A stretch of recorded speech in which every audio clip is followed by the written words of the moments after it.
We get that video games are a business, and businesses aim to make money, but come on! Welcome to WatchMojo.com, and today we're counting down our picks for the top 10 shameless video game cash grabs.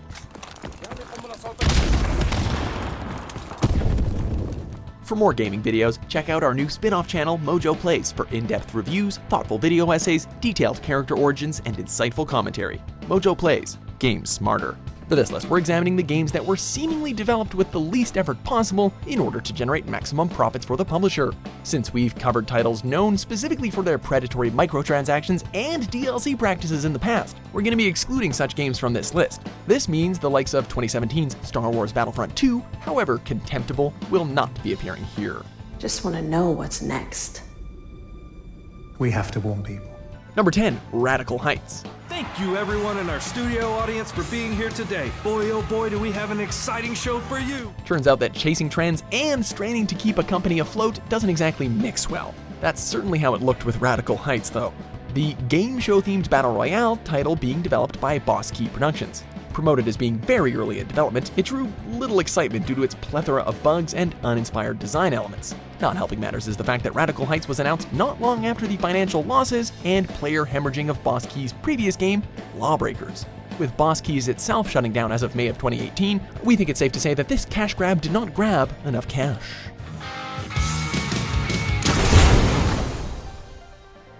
Number 9, Evolve.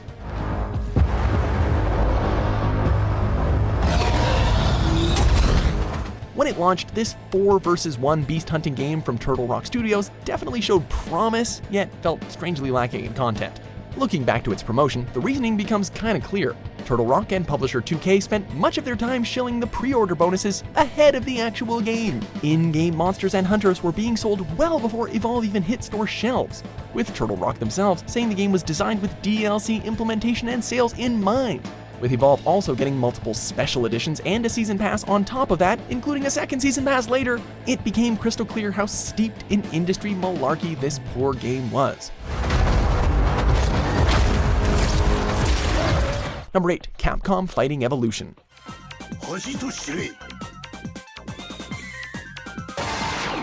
Sometimes what's broken can't be fixed, and such is the case with Capcom Fighting Evolution.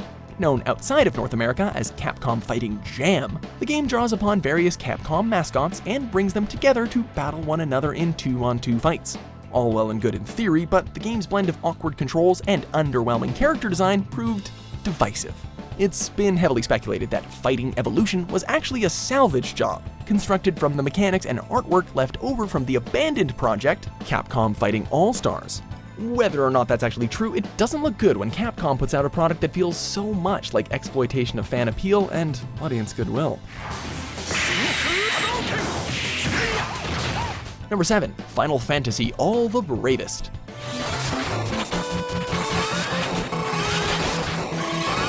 Square's landmark role-playing franchise might have its ups and downs, but this feels like an especially noteworthy low for them. All the Bravest seemed promising in concept, a mobile reworking of classic Final Fantasy combat mechanics, with many of the franchise's most beloved characters as selectable party members, in cute little pixel form too.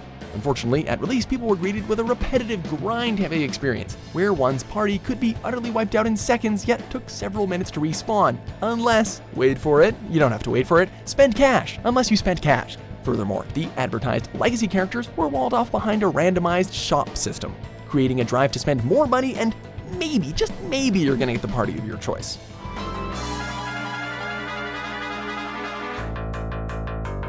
Number 6, Animal Crossing Amiibo Festival.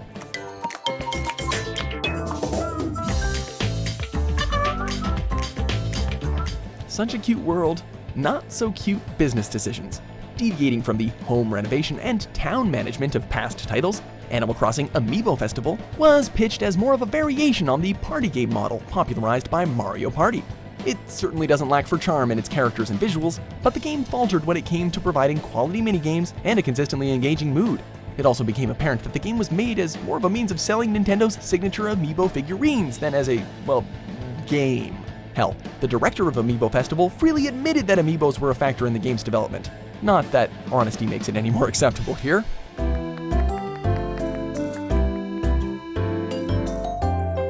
Number 5, Dungeon Keeper.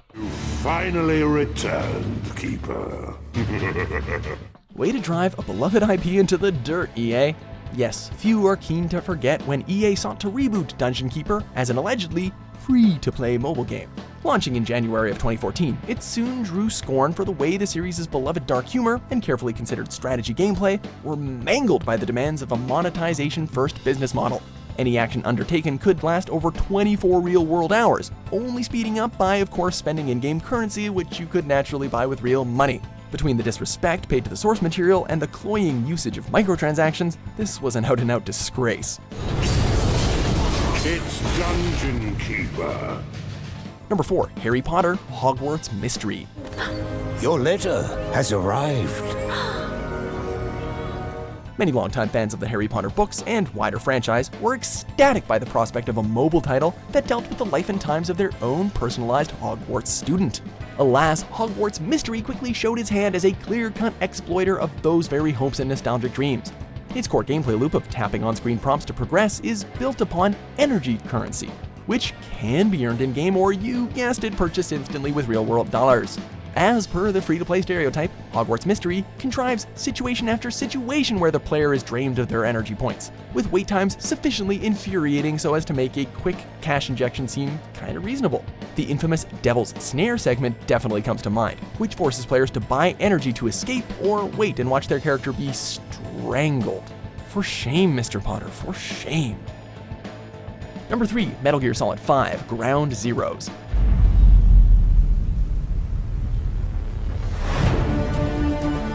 Once upon a time, a glorified prologue wouldn't have served as a full-fledged Metal Gear game.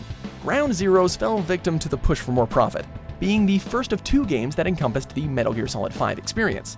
From its central plot being incredibly brief and controversial in content, to its side missions acting as even more fluff, the entirety of Ground Zeroes felt superfluous to players.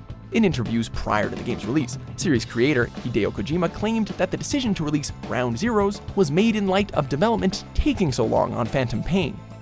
Not a great move in retrospect. You met with him, face to face, in order to contact Big Boss. Number 2. Metal Gear Survive. Yeah. Thanks.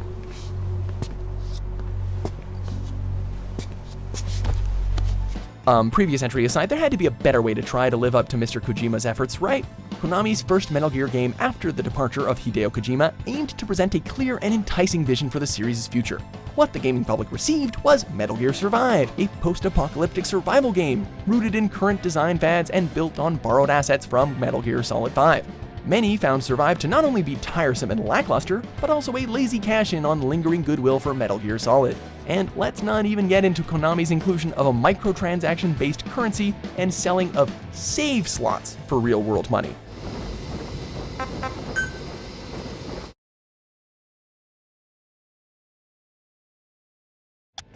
Number 1. Call of Duty Modern Warfare Remastered.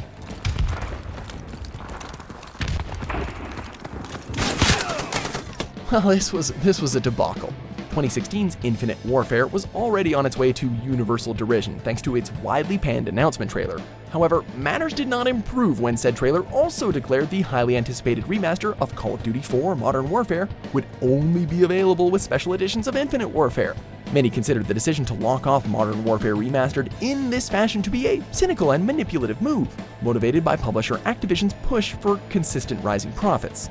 Later details, like added microtransactions and the selling of a decade-old map pack for a higher price, only further soured opinions and reinforced the image of a publisher driven by greed. We have been defeated, comrades. Do you agree with our picks? Check out these other great clips from WatchMojo and subscribe for new videos every day.